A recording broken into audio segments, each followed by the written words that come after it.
We all know how unreasonably powerful the Sinister really is. I mean, when you're literally the god of the Chronoverse, most Titans don't even stand a chance against you in a fair fight. But have you ever wondered just how long some of the strongest Skibidi characters could actually last against him? Well, nearly everyone on this list has zero chance of winning, and that's a fact. So instead of talking about victory here, we're measuring how many seconds they could survive in a ring with a monster like the Sinister. And yeah, that includes running, regenerating, or just buying time before the Sinister decides to get serious.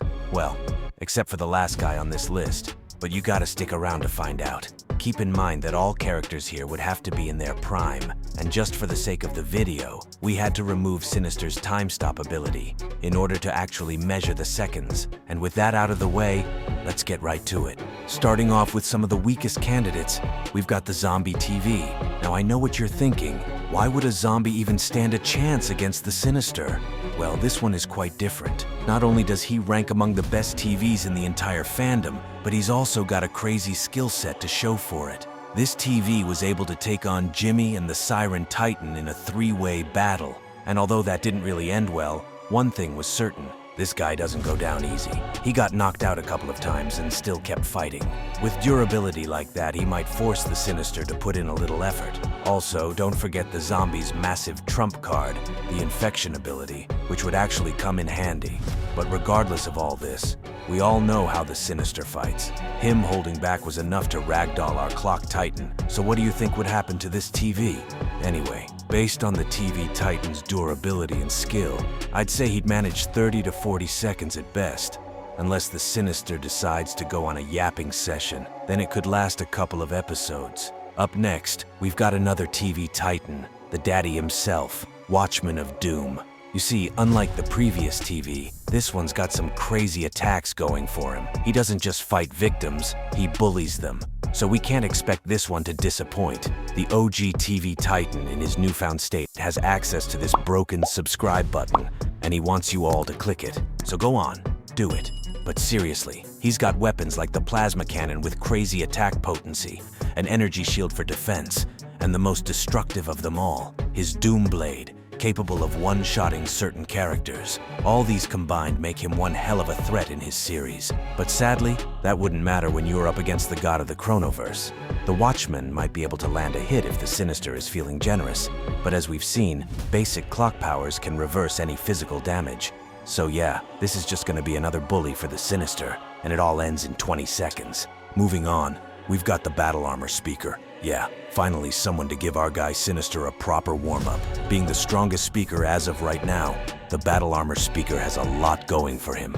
But let's be real. Against the Sinister, he has a slim chance of making it out in one piece. Unlike the other candidates, this one doesn't have much durability, but his fighting skills and drip are way off the charts. His entire combat style is based on flexibility, speed, and most importantly, his insane damage potential. Using this, he effortlessly knocked out the Jimmy clones and even left the real G-Man in the dirt. But here's the problem.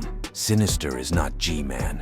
His durability and abilities are so insane that even if the speaker manages to land a hit, he'd probably just walk right through it. And considering this Speaker Titan isn't exactly built like a tank, it wouldn't take more than a single strike to put an end to him for good.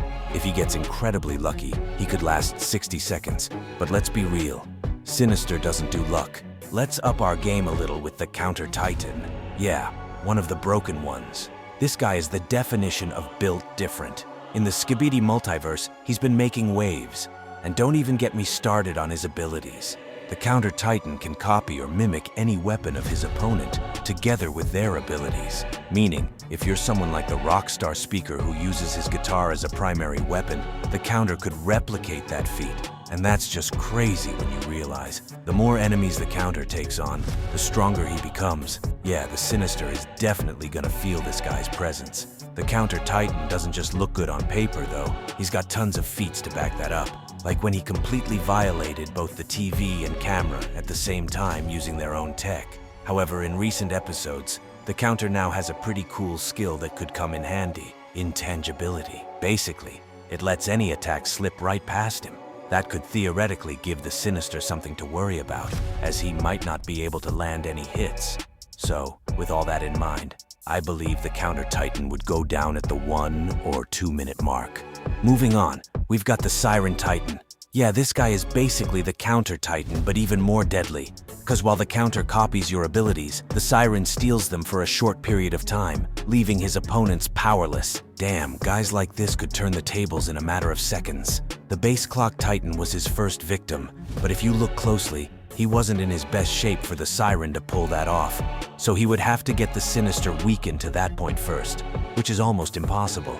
However, the Siren still has more tricks up his sleeve, like his holographic weapons, which he uses in combat for both attack and defense. He's also a good fighter. Keeping up with the likes of G-Man is no easy feat, but this guy does it multiple times. He wouldn't find fighting the Sinister that much fun though, since the Astral Sword could just simply one-shot him. So it's only about 30 seconds of survival time for this guy in my book. Next up is the embodiment of strength himself, the Tri-Titan.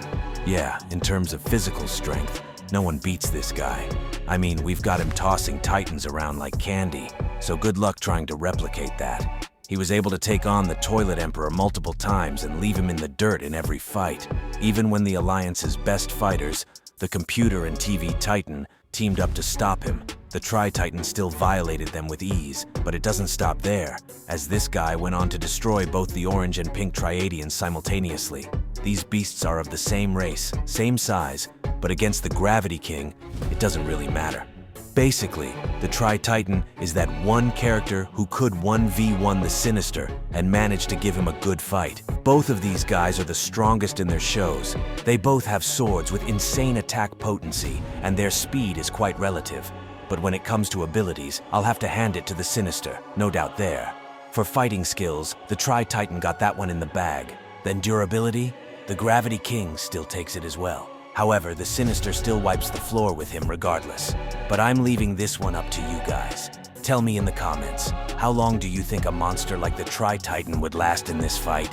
We're down to the top 2, and things start to get a little intense, because now it's the champion clock. Honestly, I don't even know what to think, because in their original fight, the battle only lasted a couple of seconds, but we all know someone as strong as the champion clock should be able to defeat the Sinister even in his sleep. So this one is kinda complicated, because no matter how hard I try to look at it, the outcome would always remain the same. Let's just go with how it played out originally, which places the champion clock at exactly 30 seconds. And now, for our final candidate, the one guy who could not only survive against the Sinister, but also has what it takes to actually destroy him in a 1v1. Yeah, I'm talking about the Time God Clock Titan. You see, even though this fight has already happened in previous episodes, we can't expect it to play out the same way. 'Cause now, our Time God is fully prepared. Not only did he manage to get his hands on the Astral Sword, but he also got buffed significantly. So, you know the battle's about to be legendary. My money's on the Clock Titan here, and it seems you guys agree with me. As for how long this battle would last, I think around the 5 minutes mark or more. But in the meantime, check out this video to see 10 characters strong enough to defeat the Watchmen of Doom.